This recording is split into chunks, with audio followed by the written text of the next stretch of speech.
വയനാട് കുടുംബശ്രീ അഴിമതിയിൽ കൂടുതൽ വിശദാംശങ്ങൾ 24-ന്. ആദിവാസി ഉത്പന്നങ്ങൾ വാങ്ങാനുള്ള 8 VDVK കേന്ദ്രങ്ങളിൽ തട്ടിപ്പ് നടന്നു. കുടുംബശ്രീ ജില്ലാ മിഷൻ ഓഫീസിൽ പദ്ധതിയുമായി ബന്ധപ്പെട്ട ഫയലുകളോ രേഖകളോ ഇല്ല.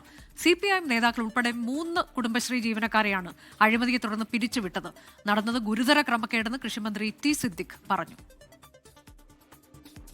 2021-23 കാലഘട്ടത്തിലാണ് കുടുംബശ്രീ ജില്ലാ മിഷന്റെ കീഴിൽ രജിസ്റ്റർ ചെയ്യപ്പെട്ട 8 വൻധൻ വികാസ് കേന്ദ്രങ്ങളുടെ ഫണ്ട് വിനിയോഗത്തിനായി വകയിരുത്തിയ ഫണ്ടിൽ സാമ്പത്തിക ക്രമക്കേട് നടന്നതായി കണ്ടെത്തിയിരിക്കുന്നത്. CPIM നേതാക്കൾ ഉൾപ്പെട്ട 3 ജീവനക്കാർ നേരിട്ടും അക്കൗണ്ട് മുഖാന്തരവും ഗൂഗിൾ പേ വഴിയും 50 ലക്ഷം രൂപ കൈപ്പറ്റിയിട്ടുണ്ടെന്നാണ് കണ്ടെത്തൽ. സാമ്പത്തിക ക്രമക്കേട് നടന്ന തൊണ്ടർനാട്, മൂപ്പനാട് തുടങ്ങിയ പഞ്ചായത്തുകളിൽ വൻധൻ വികാസ് കേന്ദ്രം പോലുമില്ല. സർക്കാർ മാനദണ്ഡങ്ങൾ പാലിക്കപ്പെട്ടിട്ടില്ല. ഇടപാടുകൾ നടത്തിയതിന്റെ ബില്ലുകളും വൗച്ചറുകളും കാണാനില്ല. ജീവനക്കാർ സാമ്പത്തിക ക്രമക്കേട് നടത്തിയതിനാൽ പദ്ധതിയുടെ ചുമതലയിലുണ്ടായിരുന്ന ആദിവാസി വിഭാഗത്തിൽപ്പെട്ടവർ കൂടി പ്രതി ചേർക്കപ്പെടും വിധമാണ് റിപ്പോർട്ട്. അതേസമയം നടന്നത് ഗുരുതര ക്രമക്കേടെന്ന് മന്ത്രി ടി സിദ്ദിഖ്.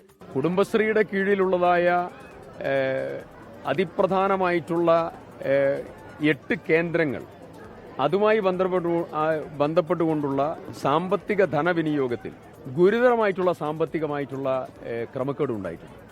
അതൊരു ചെറിയ കാര്യമാണ്. ഇതിൻ്റെ ഉത്തരവിറങ്ങി 3 പേരെ സസ്പെൻഡ് ചെയ്തു. ആ വിഷയത്തിൽ എല്ലാ അർത്ഥത്തിലുമുള്ളതായിരിക്കുന്ന നടപടികളും തുടർ പ്രവർത്തനങ്ങളുമായി സർക്കാർ മുന്നോട്ട് പോകും. കുടുംബശ്രീ ജില്ലാ മിഷൻ പ്രോഗ്രാം മാനേജറായ ജയേഷിന്റെ നിർദ്ദേശപ്രകാരമാണ് വൻധൻ വികാസ് കോർഡിനേറ്റർ ഹരീഷും സ്പെഷ്യൽ പ്രൊജക്ട് കോർഡിനേറ്റർ സായി കൃഷ്ണനും ഫണ്ടുകൾ കൈപ്പറ്റിയതെന്നും വനവിഭവങ്ങൾ ശേഖരിച്ച് വിപണനം നടത്തിയിട്ടുണ്ടെങ്കിലും തുച്ഛമായ തുക മാത്രമേ വൻധൻ വികാസ് കേന്ദ്രങ്ങളുടെ അക്കൗണ്ടുകളിലേക്ക് തിരികെ നിക്ഷേപിച്ചിട്ടുള്ളൂ എന്നും റിപ്പോർട്ട് സൂചിപ്പിക്കുന്നു.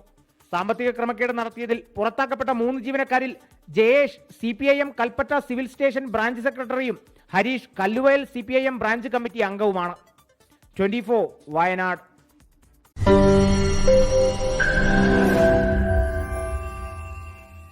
ലോകത്തെവിടെയായാലും ഏത് സമയത്തും 24 വാർത്തകളും ഓഗ്മെന്റഡ് റിയാലിറ്റി പാക്കേജുകളും എക്സ്പ്ലെയിനറുകളും വിശദമായി കാണാൻ ഞങ്ങളുടെ YouTube ചാനൽ നിങ്ങൾക്ക് സബ്സ്ക്രൈബ് ചെയ്യാം.